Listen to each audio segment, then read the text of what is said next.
To all of you. आज जो हम डिस्कशन करने जा रहे हैं, हम यूपीएससी मैथमेटिक्स ऑप्शनल की पढ़ाई कर रहे हैं। अभी हमारी जो बुक चल रही है वो एनालिटिकल ज्योमेट्री मैथमेटिक्स में, तो इसी में हमारा लेक्चर नंबर 17 तक हमने कवर कर लिया है। प्लेन्स हमारा ऑलरेडी हो चुका है, शुरुआती जो 12 लेक्चर्स हैं उनमें। उसके बाद हमने स्ट्रेट लाइन को शुरू किया है।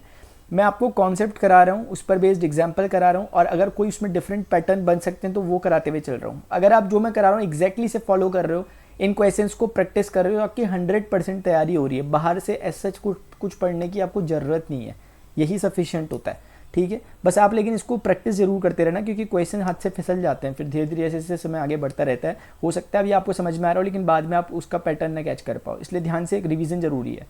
इस क्वेश्चन को प्लीज़ ट्राई करें। मैंने आपको लास्ट टाइम जनरल फॉर्म बताई थी लाइन की। जब भी दो प्लेन आपस में मिलते हैं तो उनके बीच में एक लाइन बनती है, यानी इंटरसेक्शन ऑफ प्लेन से एक लाइन बनती है, और वो लाइन की इक्वेशन मैंने आपको बताई थी जनरल फॉर्म में P1 P2 = 0 होती है। और अगर उसे सिमेट्रिक फॉर्म में लिखें तो x - x1 upon a = y - y1 upon b = z - z1 upon c होती है, जहाँ पर x1 y1 z1 वो पॉइंट है जहाँ से लाइन जा रही है। ए बी सी लाइन के डायरेक्शन रेशियोज है, या फिर लाइन के पैरेलल जो वेक्टर है उसके डायरेक्शन रेशियोज है। ये हमने अभी तक पढ़ लिया। अब जो मैंने आपको लास्ट टाइम, अगर आपको याद होगा, एक क्वेश्चन मैंने आपको कराया था इस तरीके का, ये क्वेश्चन मैंने आपको कराया था। अब हम क्या कर रहे हैं, इसी पे बेस्ड पैटर्न देख रहे हैं कि क्या क्या और हो सकते हैं, लेकिन मेन जो बेसिक कॉन्सेप्ट है वो वही रहेगा। Find the symmetric form of equation of the line this and hence find the equation of the plane through this. दो क्वेश्चन पूछे गए हैं एक साथ, लेकिन आपको बहुत क्लैरिटी होनी चाहिए। जब वो बोल रहे हैं कि find the equation of the line, तो लाइन मतलब क्या? लाइन तो हमने पढ़ा हुआ x minus something upon something type का, लेकिन वो सिमेट्रिक फॉर्म है। जब आपको कोई एक प्लेन की इक्वेशन दी जा रही है और उसके साथ तुरंत दूसरे प्लेन की इक्वेशन दी जा रही है, तो बेसिकली लाइन की इक्वेशन है, क्योंकि दे आर ट्राइंग टू से कि एक प्लेन आपका ये है जो दे रखा, और एक प्लेन आपका ये है जो दे रखा। ये प्लेन 2 है लेट्स से इस तरीके का, ये प्लेन 1 है लेट्स से इस तरीके का, जो आपको ऊपर दे रखे हैं इसे मैं प्लेन 2 कह देता हूँ। ये प्लेन 2 है, और जो बगल में उसके दे रखा है, ऊपर जो दे रखा है वो प्लेन 1 है आपका। आपको समझ में आ रहा होगा। तो जब वो हमें बोल रहे हैं कि इन दो प्लेन, इस लाइन की इक्वेशन क्या है, जिसकी इक्वेशन वो प्लेन की इक्वेशन दे रहा है, तो बेसिकली वो इसकी इक्वेशन पूछना चाह रहे हैं आपसे क्या है। और इसके लिए हमें बहुत एग्जैक्टली बहुत तरीके से हमें पता है कि इसके डायरेक्शन रेशियोज, अगर मैं बोल लेता हूँ कि ए बी सी है, किसके? लाइन के, जो रिक्वायर्ड लाइन है, और इसके डायरेक्शन रेशियोज निकालना नॉर्मल की क्या मुश्किल है? बिल्कुल नहीं है, क्योंकि प्लेन को देखकर हम उसके डायरेक्शन रेशियो इजीली करेक्ट कर सकते हैं। प्लेन 2 के डायरेक्शन रेशियो 4 1 - 2, यानी कि 4i cap plus j cap minus का 2k कैप है, लेट्स से n2 का वेक्टर हो गया। इन अ सिमिलर वे, अगर आपसे कोई पूछेगा कि ये जो n1 वेक्टर है जो इसके परपेंडिकुलर है प्लेन 1 के, तो वो क्या होगा? i cap plus j cap plus k cap. Very easy, i cap plus j cap plus k cap. और हमने क्या पढ़ा हुआ लास्ट टाइम? वही पैटर्न को जस्ट फॉलो करना है, क्योंकि जब आपको लाइन की इक्वेशन निकालनी है तो there will be need of some x1, there will be need of some y1, there will be need of some z1, और नीचे पे क्या चाहिए होगा? कुछ a b c, जो हमने सपोज कर लिए लाइन के डायरेक्शन रेशियोज हैं। अब इसके लिए पहले ए बी सी निकालने के लिए काम हम क्या करते हैं कि वही वाली परपेंडिकुलर कंडीशन लगा देते हैं। क्यों? क्योंकि जो ग्रीन लाइन आपको दिखाई दे रही है, या जो लाइन है, ये नॉर्मल 1 के परपेंडिकुलर है, और एट अ टाइम नॉर्मल 2 के भी परपेंडिकुलर है। क्यों? क्योंकि ये normals out of the plane perpendicular पड़े हुए, और ग्रीन लाइन प्लेन के ऊपर पड़ी है, चाहे प्लेन 1 में कहो या प्लेन 2 में कहो। तो इसलिए आपको समझ में आ रहा होगा कि पहले मैं कहूंगा कि जो नॉर्मल 1 है this is perpendicular to the green line, and again normal 2 is perpendicular to the green line. आपको समझ में आ रहा होगा। So with the help of this what we can conclude is कि n1 यानी कि 1 into a 1 into b 1 into c, got it? a plus b plus c is equal to 0। मैं सिर्फ वही फंडा लगा रहा हूं जो परपेंडिकुलर की कंडीशन होती है, a1 a2 plus b1 b2 plus c1 c2 is equal to 0। Similarly 4a plus b minus 2c, क्या बोला मैंने? 4a प्लस b माइनस का 2c इज इक्वल टू 0। बस इन दोनों को सॉल्व करना है। अगर आप देखोगे ए बी सी, यहां पे लिख देता हूं मैं, यहाँ पे a plus b plus c is equal to 0, एक आया 4a, और उसके बाद let me see it again, 4a plus b minus 2c, ये हो गया। बस सॉल्व करो इसे। कैसे? ए बी सी, दो इक्वेशन है, 3 वेरिएबल है, सॉल्व नहीं हो पाएगी, रेशियो निकल पाएंगे। देखो इधर कैसे करोगे। a का 1 2 जार 2, 1 1 जार 1, बहुत सिंपल है। b को कैप्चर कर लो, 1 इंटू माइनस 2, a का कोफिशिएंट 1 इंटू माइनस 2, माइनस के साइन के साथ 4 इंटू 1। सी में क्या होगा? 1 इंटू 1 माइनस, ये माइनस नहीं है, मैंने अभी डॉट लगाया, 1 माइनस का 4। Hope you are getting it.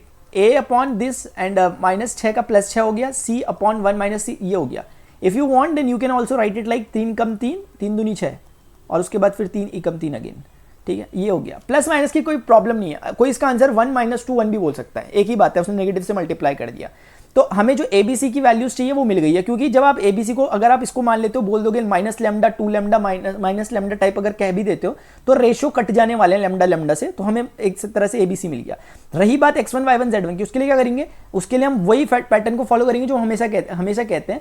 मतलब आपको मैं समझा भी देता हूं साथ साथ, ताकि आपका कॉन्सेप्ट भी साथ साथ बिल्ट होता रहे, आप रट्टे ना मारते रहो, ताकि सिर्फ ये लाइन कहीं तो जाएगी आगे जाके, मान लेते हैं कि आगे जाके कहीं पर XY प्लेन को जाकर टच कर रही है, तो XY प्लेन का मतलब होता है z इज इक्वल टू 0, यानी कि ये कोऑर्डिनेट जरूर कैसा होगा, समथिंग x1 समथिंग y1 और z मस्ट बी 0।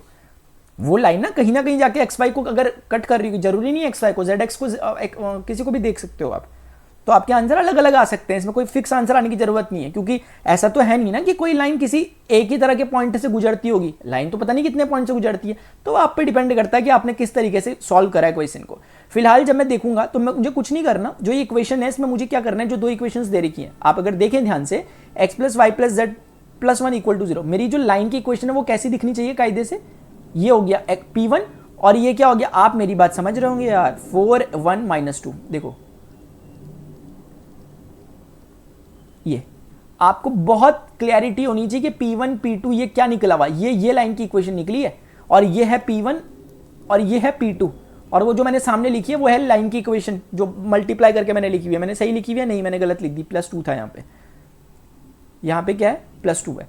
बस सॉल्व कर लो, इसे सॉल्व कर लो। अब आप देखोगे कि इधर x plus y plus z plus 1 equal to 0, और you will say 4x plus y minus 2z plus 2 equal to 0, लेकिन at this plane xy plane, at this plane xy plane z will be equal to 0, so we can just say x plus y plus 1 equal to 0 and 4x plus y plus 2 equal to 0। आप please language वगैरह use कर लेना, ठीक है ना, because हम जानते हैं क्योंकि z is equal to 0 पे हम बात कर रहे हैं, इन xy प्लेन पे हम बात कर रहे हैं। तो अब आप क्या करोगे, नॉर्मली सॉल्व करोगे जैसे अभी मैंने पीछे किया, उसी तरीके के पैटर्न को जस्ट सॉल्व करना है, बहुत सिंपल है। आप देखोगे 1 इंटू 2 2 हो गया, माइनस का 1 हो गया, गॉट इट, नेगेटिव का, फिर 2 1 2 हो गया, माइनस का 4 हो गया, उसके बाद 1 1 1 हो गया, माइनस का 4 हो गया, x अपॉन 1 y अपॉन 2 और z अपॉन 1 अपॉन माइनस का 3, और यहां से आप आराम से बोल सकते हो कि x इज इक्वल टू क्या हो गया, 1 अपॉन 3 यानी negative 1/3 and y is equal to what, 2/3 with negative symbol, और z तो ऑलरेडी 0 है क्योंकि xy प्लेन पे बात कर रहे हैं। तो आपको वो जो x1 y1 z1 टाइप मैंने कह रखे हैं पीछे वो मिल गए, -1/3 -2/3 0, यानी कि इक्वेशन क्या हो गई है, -1/3 ये हो गया, उसके बाद -2/3 ये हो गया, और z -0 मतलब z हो गया। और रही बात ABC की, वी हैव ऑलरेडी कैलकुलेटेड, -1 2 -1 -1 2 -1, तो इस तरीके से आपकी इक्वेशन आ चुकी है। मैं आपसे थोड़ा सा एक रिक्वेस्ट करना चाहूंगा, बाई चांस कहीं पर एरर हो रहा हो मेरे से कैलकुलेशन का, तो आप उसे प्लीज करेक्ट कर देना, अगर हो रहा होगा तो, मैं कह रहा हूं अगर हो रहा होगा तो, क्योंकि कई बार देखने में इधर उधर आता है, वैसे मैं मानता हूं वो बड़ी गलती है, लेकिन इसके लिए क्षमा करें, ठीक है। आगे बढ़ सकता हूं क्या, आपको समझ में आ गया होगा आई होप, क्योंकि मैं चाह रहा हूं कि पैटर्न आप समझ चुके हो, कॉन्सेप्ट आप समझ चुके हो, एक बार थोड़ा सा देख लो कैसे कैसे हो रहा है, ठीक है, प्रैक्टिस हो रही है, कोई दिक्कत नहीं है। लेकिन इसने पूछा हुआ hence find the equation of the plane through 1 1 1 perpendicular to the given line, कुछ भी क्वेश्चन नहीं है, एक लाइन का क्वेश्चन है बस। क्यों, क्योंकि आप खुद सोचो कि ये बोल रहे कि hence find the equation of that plane which is passing through 1 1 1, जैसे कि एक प्लेन है which is passing through the point 1 1 1 according to them and perpendicular to that line यानी ग्रीन कलर की लाइन के परपेंडिकुलर है। असल में वो ये कहना चाह रहे हैं कि ग्रीन कलर की लाइन को you should assume it as a normal, यही तो कहना चाह रहे हो। तो इसकी लाइन की इक्वेशन क्या है, ये सब कुछ ये इसकी पूरी लाइन की इक्वेशन है, लेकिन इस पूरी लाइन की इक्वेशन मुझे जरूरत पता है किसकी है, सिर्फ मुझे जरूरत है सिर्फ इसके डायरेक्शन रेशियोज की, क्योंकि असल में ये जो लाइन है इसके पैरेलल कोई एक वेक्टर टाइप का होगा, और वो वेक्टर कुछ इस शक्ल का होगा लगभग -i cap plus 2j cap minus k cap, and this is acting like a normal for this plane, for the required plane. बहुत क्लियर बात है, वो हमसे कह रहे हैं कि find the equation of another plane which is passing through the point 1 1 1, yes, and also perpendicular to the line, जो आपने लाइन की इक्वेशन निकाली उसके परपेंडिकुलर। वो सिर्फ इतना कहना चाह रहे हैं कि लाइन से डायरेक्शन लेने का काम करो, और पॉइंट हमने दे दिया, प्लेन की इक्वेशन बताओ। बहुत इजी क्वेश्चन हो गया, आप समझ सकते हो कि ऐसे टाइप में इक्वेशन क्या होती है किसी भी प्लेन की, it is given by a times x minus x1 plus b times y minus y1 plus c times z minus z1। Is it clear to everyone? a b c कौन है, they are nothing but the direction ratios of the normal to the plane, -1 2 -1। बहुत easy question हो रहा है, बहुत easy. x1 1 है और y1 भी 1 है और z1 भी 1 है, क्योंकि x1 y1 z1 वो पॉइंट होते थे जहां से प्लेन जा रहा होता था। b की वैल्यू रख दी मैंने 2, ये हो गया y माइनस का 1 ही है, c की वैल्यू यहां से देख रहा हूं मैं सब कुछ, माइनस का 1 and z minus का z1 equal to 0. If you want then you can calculate it further. minus x plus का 2y and minus का z इतना हो गया. उसके बाद माइनस माइनस प्लस का 1 हो गया, माइनस का 2 हो गया और ये प्लस का 1 हो गया, इक्वल टू 0 हो गया. ये हो गया, ये पूरा कैंसिल आउट हो रहा है. तो हमारे पास निकल के आ रहा है x is equal to 2y minus z. इस तरह का मेरा आंसर लगभग आ रहा है. आप प्लीज कैलकुलेट करके दोबारा से चेक कर लेना. Got it? मेरे ख्याल से बात समझ में आ गई होगी. कुछ नहीं है, बस ये हमारा कॉन्सेप्ट मजबूत करने की कोशिश कर रहा है कि हमें पता होना चाहिए कि लाइन मतलब इंटरसेक्शन ऑफ टू प्लेन्स. सो जो बीच में जो स्ट्रक्चर बन रहा है वो लाइन है, और उसको कैलकुलेट करने के लिए हमें सिमेट्रिक फॉर्म में लाने के लिए x1 y1 z1 की जरूरत है और abc की जरूरत है. हम बहुत सिंपल से फंडे अप्लाई कर रहे हैं. abc के लिए हम परपेंडिकुलर वाला कॉन्सेप्ट यूज कर रहे हैं, और x1 y1 z1 निकालने के लिए हम उस लाइन को एक्सटेंड करके किसी xy प्लेन पे कट करवा दे रहे हैं ताकि z 0 हो जाए, बाकी कोऑर्डिनेट्स निकल जाए. Hope you got it. Now आगे बढ़ रहे हैं. देखो इस क्वेश्चन को करो, कुछ भी नहीं है, क्वेश्चन 2 मिनट का है, बस आप देखो, ठीक है ना. आगे करते हुए चलो. Prove that the line this this this this. Please ध्यान से देखिए, बहुत easy question. Again prove that the line, जब ये बोल रहे हैं तो हमें बहुत सुपर क्लैरिटी है कि basically they both are together representing a line. ये एक प्लेन है, ये एक प्लेन है, इनके बीच में एक लाइन बन रही है, उस लाइन की बात कर रहे हैं. तो अगेन ये एक प्लेन है पहला वाला, और ये दूसरा वाला एक प्लेन है, and they both together are representing a line. Have you got it? ठीक है. अब क्या करेंगे कि जैसे मैं आपको समझाने के लिए, वैसे मैं इतनी जरूरत नहीं है बार बार एक करने की, लेकिन यार मुझे लगता है ना कि जितना करो ठीक है, उतना अच्छा मेमोरी में फीड हो जाता है अच्छे से. तो ये x is equal to a y plus b type की इक्वेशन है लाइन की. तो अगर आप थोड़ा सा मतलब अच्छे तरीके से लिखना मैं चाहूँ तो मैं कह सकता हूँ कि P1 का मतलब हो गया x माइनस ए वाई माइनस का b इक्वल टू 0. ऐसे लिखा करो, राइट हैंड साइड पे 0 बचा दो. सिमिलरली वो उधर ले आओ उसको, या मैं चाहूंगा कि मैं उसको उधर ले आ लूँ, तो minus z plus d equal to 0 हो गया. इसको और अच्छा रिप्रेजेंट, चलो रहने दो, n1 इसका निकाल लेते हैं. तो n1 कितना होगा? x का कोफिशिएंट a की है, y का कोफिशिएंट a है, z का कोफिशिएंट कुछ नहीं है, तो फिर भी ऐसे लिखो, कैलकुलेट करने के लिए आसानी रहती है. नॉर्मल 2 निकालना है, क्या करोगे? x का कोफिशिएंट कुछ भी नहीं है, यानी कि इसका जो n वेक्टर है जो बेसिकली नॉर्मल है उसका i कैप ये है, और j कैप इसका ये है, और k कैप इसका सिंपली ये है -1 coefficient. This is very easy to do. अब क्या होगा, ये जो लाइन है, इस लाइन बेसिकली क्वेश्चन बहुत जल्दी हो जाएगा अगर आप सीधे जानते हो, लेकिन मैं चाह रहा हूँ खोल के दिखा दूँ, कोई दिक्कत नहीं हो रही करने में. अब आप सोचो कि इसके मान लिया जो वो है ABC मान लेता हूँ, इसके डायरेक्शन रेशियोज को मैं ABC मान रहा हूँ, लेकिन मैं इसे ABC नहीं मानूंगा, मैं इसे A1 B1 C1 मानना ज्यादा पसंद करूंगा. क्यों? क्योंकि मेरे पास दूसरा फिगर भी है सेम टू सेम, उसकी भी एक लाइन आएगी, उसके भी डायरेक्शन रेशियो आएंगे, तो उसको A2 B2 मान लूंगा. गॉट? ठीक है. तब मुझे पता है कि भाई ये वाला इस नॉर्मल 1 के और इस नॉर्मल 2 दोनों के परपेंडिकुलर होना चाहिए, तो सीधे कंडीशन अप्लाई करेंगे. A1 into 1 A1 into A, यानी कि माइनस का A1, और उसके बाद A1 नहीं, माइनस का, थोड़ा सा ध्यान से, ये माइनस A इंटू B1, और उसके बाद C इंटू 0, यानी कि 0 ही हो गया वो, तो बेसिकली इक्वल टू 0. ये एक कंडीशन निकल कर आई. उसके बाद ये लाइन जो है, ये जो लाइन है वाइटली, ये N2 के भी परपेंडिकुलर है, so this will again satisfy the condition. 0 into anything is 0. B1 into C, यानी कि B1 बड़ा वाला है और C स्मॉल का है, प्लीज ध्यान से थोड़ा सा, और C1 into -1, hope you are getting it.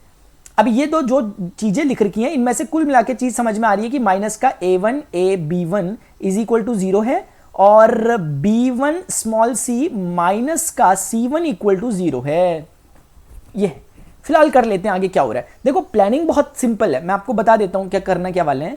मैं क्या करूंगा, अब दूसरे प्लेन के लिए भी सेम टू सेम यही काम करूंगा. ये दूसरी जो लाइन दे रखी है उसके लिए मुझे बोला हुआ, वैसे सेम टू सेम ही है वो दिखने में, बस आप समझ सकते हैं कि A डैश से रिप्लेस कर दिया गया है.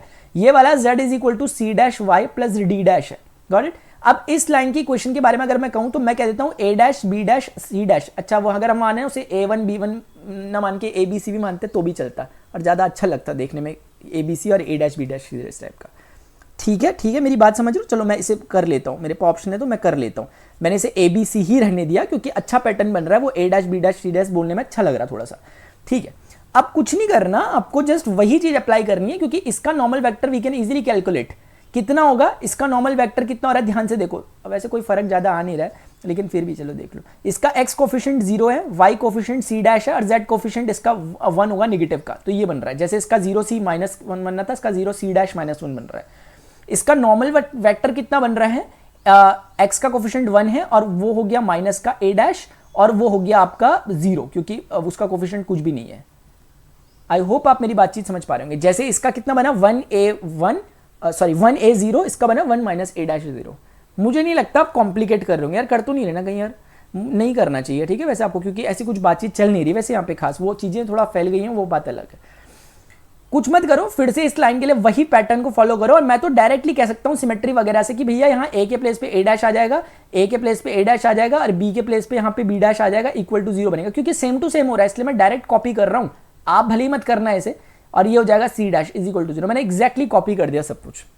ये स्मॉल सी के प्लेस पे भी इवन सी डैश आएगा, कॉपी कर दिया, छोड़ो हटाओ ठीक है। अब इतना कुछ करने की जरूरत थी नहीं आपको, अगर आप देखोगे आपको हमें इतना कुछ करना नहीं है, हमें मेन अगर फंडे को समझे कि क्वेश्चन कहना क्या चाह रहा है, तो क्वेश्चन कह रहा है कि यार prove that these lines are perpendicular if, अगर ये दो लाइन परपेंडिकुलर है तो परपेंडिकुलर होने का मतलब कि जो इसके डी आर है और इसके डी आर है, इनके बीच में क्या रिलेशन है, A dash plus B dash plus C dash is equal to 0, यही तो मतलब हुआ if they both are perpendicular, तो उनके डायरेक्शन रेशियोज के बीच में ये रिश्ता होना चाहिए जो मैंने यहाँ पे लिखा हुआ।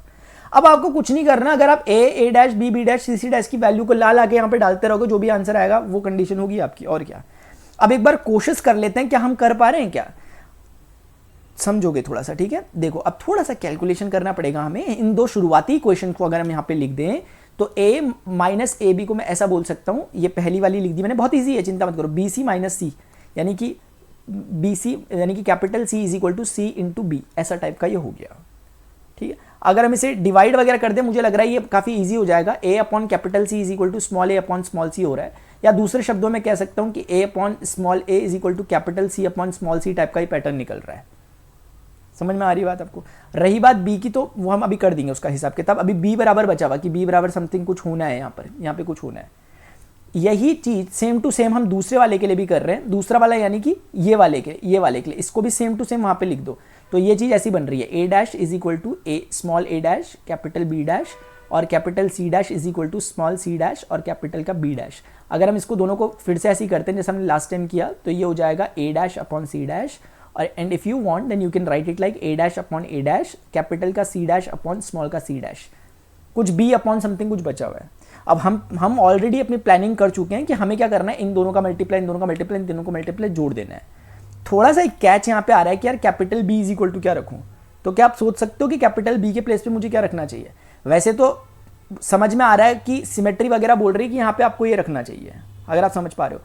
अगर आपको प्रॉब्लम हो रही है ना, आपको क्वेश्चन को पूरा सॉल्व करना पड़ेगा, मैं एक बार करके दिखाता हूँ, क्योंकि जो काम इसके लिए होगा वही काम उसके लिए भी हो जाएगा, पैटर्न वाइज हम समझ लेंगे। मैंने क्वेश्चन को ऑल दो खींच दिया है समझाने के चक्कर में, लेकिन ये क्वेश्चन इतना नहीं, हम डायरेक्ट कर सकते हैं, अगले क्वेश्चन में समझा दूंगा। देखो फिलहाल इस चीज को आप ऐसे समझ सकते हो कि जब ये ए लिखा हुआ है, ये माइनस का ए भी लिखा हुआ है, तो आप ऐसे समझ सकते हो कि यहाँ 0 इंटू सी लिखा हुआ, बाकी कुछ नहीं है। सिमिलरली यहाँ पर ए का कोफिशिएंट कुछ नहीं है, तो you can write it like this, और इसको आप लिख सकते हो प्लस का सी भी, और ये सी को आप उधर ले जाओगे तो ये हो जाएगा माइनस का 1 इंटू कैपिटल सी। शायद आप समझ गए होंगे। अब हर टाइम की तरह मैं इसे जस्ट सॉल्व कर रहा हूँ, ए बी सी को मैं सॉल्व कर रहा हूँ, देखते हैं कैसा होगा। माइनस ए इंटू 1 यही हो जाएगा, और ये 0 हो जाएगा। उसके बाद बी में क्या करेंगे, 1 into minus 1 will give you this, और 0 हो जाएगा, लिखने की जरूरत नहीं है। सी में आप क्या करोगे, ये सी स्मॉल सी बनेगा और वो 0 हो जाएगा। तो आप समझ पा रहे होंगे कि a upon A, b upon 1 और c अपॉन सी। देखो अभी गलती हो जाती, क्योंकि मैंने इसको सोचा कि ये स्मॉल b होगा, लेकिन ऐसा कुछ नहीं हुआ। a के अपॉन में स्मॉल a है, c के अपॉन में स्मॉल c जरूर है, लेकिन b के अपॉन में 1 है। अब इसका मतलब हम बहुत क्लियरली समझ पा रहे हैं कि सेम पैटर्न यहाँ पे भी फॉलो हो रहा होगा। तो यहाँ पे मुझे सिर्फ a डैश लिखना चाहिए, यहाँ पे 1 का 1 ही होगा, कॉन्स्टेंट में कोई चेंज नहीं होगा, स्मॉल c होगा। अब आप समझ गए, प्लानिंग कहती थी कि for perpendicular a dash plus B dash plus C dash is equal to 0 होगा। तो आप समझ सकते हो कि ये कितना होगा, लेट से कुछ ए लैम्डा टाइप का कह लो या कुछ भी कह लो, जैसे मान लेते हैं इसके आगे लैम्डा टाइप का सपोज कर लेते हैं, इसके आगे म्यू टाइप का सपोज कर लेते हैं एक बारी के लिए। तो ये हो जाएगा ए लैम्डा, और ये हो जाएगा कितना, ए डैश म्यू। तो ए लैम्डा ए डैश आप समझ पा रहे होंगे, लैम्डा म्यू इस तरह का बनेगा। सिमिलरली बी कितना है, लैम्डा, और बी डैश कितना है, म्यू, तो ये हो जाएगा लैम्डा म्यू ओनली। एक बात बता रहा हूं मैं आपको, वरना जरूरत नहीं है, सी इंटू लैम्डा, ये हो जाएगा सी डैश इंटू म्यू। सही कर, हाँ ये ना एक्चुअली कैपिटल सी है, ठीक है, इस पर कंफ्यूज नहीं करना। तो ये हो जाएगा सी लैम्डा, ये हो जाएगा सी डैश और mu lambda is equal to 0। So आप लैम्डा म्यू को कॉमन निकाल के 0 हो जाएगा, you are only left with a dash plus B dash नहीं है, सी डैश है, बी डैश नहीं है, प्लीज ध्यान से, बी डैश नहीं है, 1 है सिर्फ, A dash plus C dash plus 1 equal to 0, और you can write it like this. ये आपका रिजल्ट आया। यानी परपेंडिकुलरिटी की कंडीशन ये है। और आप देखोगे आपको कुछ कुछ ऐसा ही प्रूव करने के लिए शायद ये कहा था, आपको इसी तरह की चीज़ कही थी। आई गेस क्वेश्चन बहुत ईजी है, मैंने उसे प्रॉपर एक्सटेंड करके दिखाया ताकि आपको चीज़ें समझ में भी आए क्या कर रहे हैं, वरना प्लानिंग बहुत ईजी है क्योंकि वो कह रहे हैं कि दोनों लाइन आपस में परपेंडिकुलर है। परपेंडिकुलर की एक ही कंडीशन है कि उनके डायरेक्शन रेशियो के बीच में A1 A2 plus B1 B2 plus C1 C2 is equal to 0 का रिलेशन होना चाहिए। बस हमें पूरा का पूरा प्रोसेस हमने वही फॉलो किया जो हमने ABC निकालने के लिए इससे पहले किया था, जो ABC निकालने के लिए इससे पहले किया था। बस थोड़ा सा इसमें काम हल्का इसलिए हुआ क्योंकि हमें अलग से x1 y1 z1 कोऑर्डिनेट निकालने की जरूरत नहीं पड़ी, क्योंकि हमें लाइन की इक्वेशन नहीं निकालनी थी, हमें सिर्फ लाइन के रेशियोज से मतलब था। लेकिन क्योंकि दो अलग अलग रेशियोज निकालने थे इसलिए थोड़ा सा टाइम कंज्यूमिंग था। आई होप आपको समझ में आएगा। मैं आगे बढ़ रहा हूँ, बहुत ईजी क्वेश्चन था, बहुत ईजी, आप एक बार करके देखना। एक क्वेश्चन और ट्राई कर लेते हैं। Find the angle between the lines. ये पैटर्न बन रहा है बेसिकली, आप देखो उन्हीं पे खेलते रह रहे हो क्योंकि इस बार भी लाइन दे रखी है और इस बार भी क्या करना है, एंगल निकालना है। लास्ट टाइम की तरह ही क्वेश्चन है, उस समय थोड़ा स्पेसिफिक था, दोनों के बीच का एंगल 90 डिग्री मान के चल रहे थे। इस बार एंगल निकालना है और एंगल निकालना बहुत आसान होता है। दो वेक्टर्स के बीच का एंगल कैसे निकालते हो, डॉट प्रोडक्ट की हेल्प से, बस वही काम करना है। लेकिन समझाने के पर्पज से मैं एक बार चीजों को खोल देता हूं, आप देखें प्लीज। ये आपके पास दो प्लेन है, मान लेते हैं कि पहला वाला प्लेन ये P1 इसे कहता हूं, इसे P2 कहता हूं, इसे P1 डैश कह देता हूं, इसे P2 डैश कहता हूं। अगर आप समझ पा रहे होंगे मेरी बातचीत तो आप समझ रहे होंगे मैं डायरेक्ट बातचीत करता हूं, मैं पहले इस पे फोकस कर रहा हूं। तो 3i क्या प्लस 2j क्या प्लस की, आपको समझ में आ रहा होगा। हमें जिस चीज की रिक्वायरमेंट है मैं डायरेक्ट उस पर हिट कर रहा हूं, चाहो तो n1 कह लो। इसके परपेंडिकुलर कोई नॉर्मल वेक्टर क्या होगा, 1 1 -2, यानी i cap plus j cap minus का 2k cap, this is giving you what, n2 vector. Have you got it. अब ये जो लाइन है they are interested for this line, तो अगर मैं मान लेता हूं कि direction ratio of dr of this line is abc, then because this white color line is perpendicular to both of the normals, because line is lying on the plane and both the normals are out of the plane perpendicular to the plane, so we can just write 3 into a। आप समझ रहे हैं क्योंकि मैं बहुत time से एक ही चीज करने में लगा हूं, ये हो गया। And similarly this will give you a plus b minus का 2c इज इक्वल टू 0।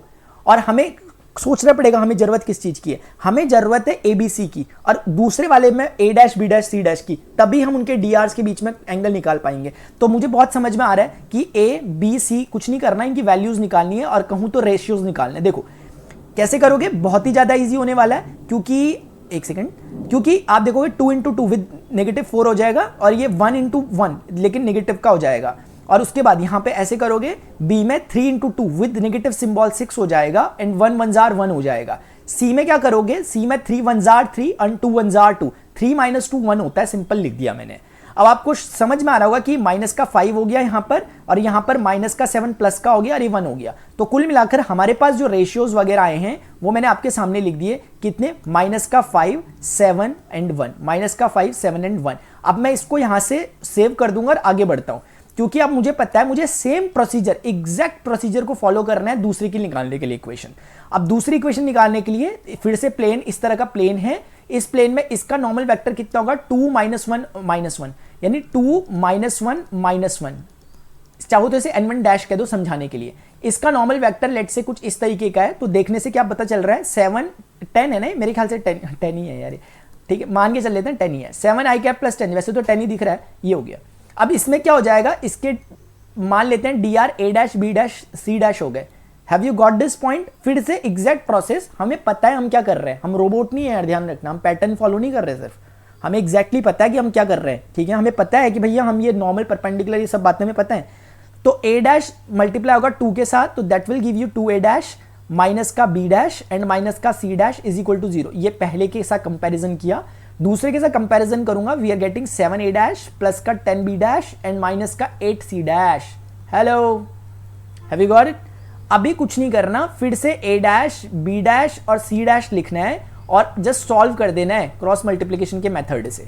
और ये क्या कहता है मेथड, ये कहेगा कि कुछ मत करो, ये -1 -8 विल गिव यू 8 माइनस का 10 इंटू ये प्लस का 10 हो जाएगा। अगर आप मेरी बातें देख पा रहे हो, समझ पा रहे हो। b को ले लो 2 इंटू -8, तो माइनस का 16 हो जाएगा। कैलकुलेशन एरर्स का ध्यान दें प्लीज, -7 हो जाएगा लेकिन वो +7 हो जाने वाला है। और उसके बाद फाइनली c वाले में आप देखोगे 2 10s are 20 और माइनस माइनस का हो गया प्लस। तो हमारे पास a डैश अपॉन 18 और ये हो जाएगा b डैश अपॉन 16 7 में 9 होता है, 9 7 16 9 10 11 12 13 14 15 16 ऐसा करना पड़ता है कभी कभी। 16 ये हो रहा है 9 माइनस का, लेकिन वो बाहर प्लस का हो जाएगा। और c डैश हो रहा है 20 और 7 27, तो अच्छी बात लगी मुझे, मेरा कैलकुलेशन ठीक ठाक होगा क्योंकि 9 के मल्टीपल टाइप के बन रहे हैं, ऐसा कहीं लिखा नहीं हुआ कि ऐसा होता है, लेकिन ये देखने में थोड़ा सा फील आ रहा है कि हाँ हो सकता है ये ठीक ठीक कैलकुलेशन मैंने किया हो, क्योंकि कुछ कुछ सही सही चीज़ें लगभग होती हुई नजर आ रही है। शायद आप फील ले पा रहे हो जो मैं कहना चाह रहा हूँ। ये हो गया। बस जैसा कि हमारी प्लानिंग थी कि हमें अब दोनों के डायरेक्शन रेशियोज मिल गए हैं, so in order to get the angle between them, let us say the angle between them is cos theta. तो आप समझते हो ना कि जैसे एक लाइन है, इसका कुछ ये है और दूसरी लाइन ये है, तो ऐसी कंडीशन में इसके बीच का एंगल निकालना है। तो होता क्या है असल में कि कोई भी लाइन जो होती है उसके पैरेलल एक लाइन है, जो मैंने आपको इक्वेशन निकाला जिसमें B1 वेक्टर टाइप का कहा था। ओह माय गॉड, बैटरी गई, एक बार बच जाओ, रुक गया, बच गया क्या? हाँ थैंक गॉड, अभी बंद हो जाता सब कुछ। ठीक है, ये आपके पास B2 वेक्टर टाइप का है। मैं आपको समझा भी रहा हूँ साथ साथ कि आप शायद समझ पा रहे होंगे।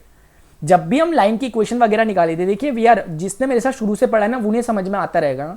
शुरू से मतलब अभी जो मैं अभी पढ़ाते हुए चल रहा हूँ प्रीवियसली, तो आपको समझ में आएगा। लाइन को एंगल देने का काम जो बेसिकली करता है, डायरेक्शन देने का काम उसकी पैरेलल वेक्टर करता है। तो B1 B2 के बीच का जो एंगल होगा वही तो एंगल लाइंस के बीच का भी है ना एक तरह से। और B1 B2 कुछ नहीं है, वो जो लाइन के डायरेक्शन रेशियोज है उनसे ही मिलकर बना हुआ ये चीज। तो हमें असल में इन दोनों का एंगल निकालना है, यानी कि मुझे कुछ नहीं करना, मुझे सिर्फ इस पैटर्न को फॉलो करना है। AA dash plus BB dash plus CC dash in division A square plus B square plus C square. ये मैंने बहुत सिंपल चीज लिखी है, ये कुछ भी नहीं है, डॉट प्रोडक्ट करा हुआ बस मैंने। डॉट प्रोडक्ट क्या कहता है? A vector dot B vector dot हुआ अपॉन उन दोनों का मैग्नीट्यूड। तो cos थीटा निकलेगा कैसे? दोनों का जस्ट डॉट मल्टीप्लाई कर दो करस्पॉन्डिंग का। -5 2 जा 10, -10 प्लस का 7, -10 प्लस का 7, माइनस का 3 और प्लस का 3। ओ माय गॉड, ये तो जीरो हो गया। तो अच्छा हो गया हमारे लिए भी यार, लगे हाथ, क्योंकि अब हमें सिंपल पता चल गया थीटा इज इक्वल टू π/2, यानी कि they both lines are perpendicular to each other. नीचे का कैलकुलेट करने की जरूरत नहीं पड़ी, मुझे लगता है कैलकुलेशन ठीक ही होगा, फिर भी आप एक बार देख लेना। आई होप स्टूडेंट्स आपको जो मैंने बताया ये समझ में आया होगा। आपको समझ में आया होगा कि क्वेश्चन बहुत सिंपल है, मतलब टू द पॉइंट चीजें एकदम हैं। अगर हमने क्लियरिटी रखी है तो हमें पता चलेगा। अब हम इसके आगे देखेंगे अपना नया कॉन्सेप्ट, जिसमें हम पढ़ेंगे कि प्लेन और जब स्ट्रेट लाइन आपस में मिलती है क्या क्या होता है, उस पर बेस्ड क्वेश्चंस वगैरह क्या होते हैं वो हम डिस्कस करेंगे। आई होप आपको ये टॉपिक समझ में आ गया हो, क्योंकि इससे बेस्ड कोई क्वेश्चन बन सकता है आपके एग्जामिनेशन में। और ज्यादा चांस, मतलब अगर मैं बोलूं तो वो जो परपेंडिकुलर टाइप का था वो कंडीशन टाइप का ना, जो मैंने अभी ये वाला, इस पर भी थोड़ा गौर कर देना। मुश्किल नहीं है, मैं कह रहा हूं कि इसका पैटर्न कुछ उस तरह का है जो एग्जामिनर की जो पसंद होती है उस टाइप की पसंद है इस क्वेश्चन में। तो आई होप स्टूडेंट्स आपको जितना मैंने आज पढ़ाया वो आपको समझ में आ गया होगा। मिलते हैं अपने नेक्स्ट सेशन में जो हमारा लेक्चर नंबर 19 होगा उसमें, और स्ट्रेट लाइन के आगे के कॉन्सेप्ट देखेंगे। ऐसे करके हमें स्ट्रेट लाइन के सारे कॉन्सेप्ट फिनिश करने, उसके बाद फिर हम स्फीयर पढ़ेंगे, जो कि बहुत बड़ा टॉपिक नहीं है, सिंपल सा है। ऐसे ही अगर आपको ये ढंग से समझ में आ गया प्लेन स्ट्रेट लाइन, तो आगे की जर्नी बहुत आसान होने वाली है।